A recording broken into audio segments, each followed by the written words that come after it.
Salam, hər vaxtınız xeyir olsun. Demin 2025-ci ilə aid olan dərs vəsaitində publisistik üsluba aid olan testlərə nəzər yetirəcəyik. Birinci sualdan başlayaq. Çərçivədə verilmiş söz hansı nümunədə altından xətt çəkilmiş sözlə eyni funksiyadadır?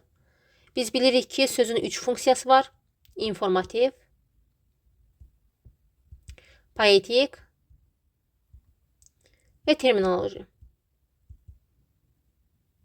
Biz bilirik ki, informativ söz əgər həqiqi mənada olarsa, informativ olacaq. Poetik, məcazi məna, terminoloji isə terminlər nəzərdə tutulur. Platonun tarixi rəvayətindən belə anlaşılır ki, Atlantida okeanın dibinə çökməklə məhv olub. Ancaq çökmə o qədər də dərin olmayıb. Burada çökmə sözü informativ funksiyadadır. Vulkanogen çökmə formasiyaları burada terminolojidir. Mənşəyinə görə çökmə suxurları burada da terminoloji. Etis qandakı eritrositlərin çökmə sürətidir. Burada da terminoloji funksiyadır. Qrunt əsaslar çökmə deformasiyaları burada da terminoloji. Küçədəki çökmə hadisəsi təbii amillər nəticəsində baş verir. Burada informativ olacaq. Ona görə cavab götürürəm. Y bəndi. Publisistik və bədii üslublar üçün ortaq cəhətləri müəyyən edin. Ədəbi dilin normalarına tabe olması bəli. Ümumiyyətlə, bütün funksional üslublar tabe olmalıdır. Biri götürdürün. Müəyyən emosionallığı və təsirliliyi ilə seçilir. Xeyr, biz bunu aid edə bilərik. Bədii üsluba, publisistik üsluba aid edə bilmərik. Xalq dilinə yaxın olması, bəli, hər ikisi xalq dilinə yaxında ilə cavab olacaq 1-3.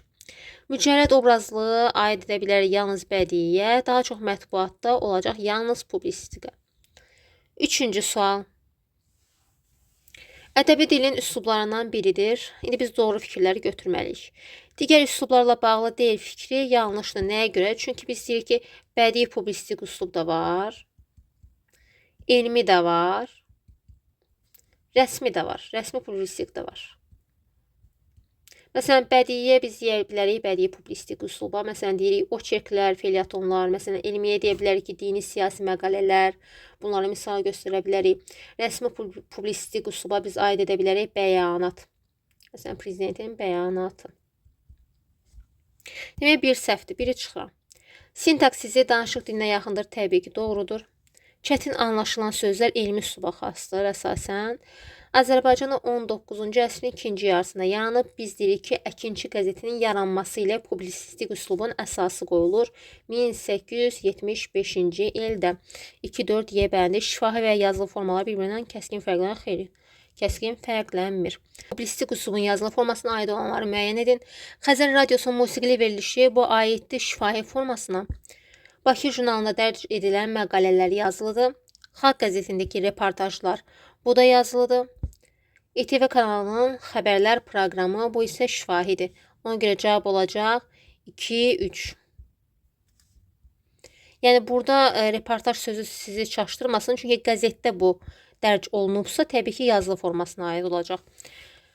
Daha sonra uyğunluğu müəyyən edin. Baxaq, publisistik üslubun şifahi forması, yazılı forması.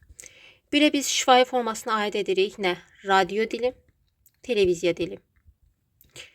Yazılı formasına aiddir qəzet dili, jurnal dili. Dərsliklərin dili elmi üsluba aiddir. 6. Uyğunluğu müəyyən edin. Bədii üslub üçün səciyyəvidir, publisistik üslub üçün səciyyəvidir. Baxaq, məcazlar bədii üsluba xasdır. Hamı tərəfindən anlaşılan sözlər publisistik üsluba xasdır. Loru sözlər heç birinə aid deyil. Yəni, bədii üslub üçün səciyyəvi deyil. Lakin loru sözlər bədii üslubda əsərlərdə biz obrazların dilində rast gələ bilərik. Amma səciyyəvi olmasına aid edə bilmərik. D. Terminlər, xeyr, heç birinə aid deyil. Elmi üsluba xasdır. Poetizmlər, bəli, burada bədii üsluba aid edə bilərik. 1A, Y, 2B olacaq.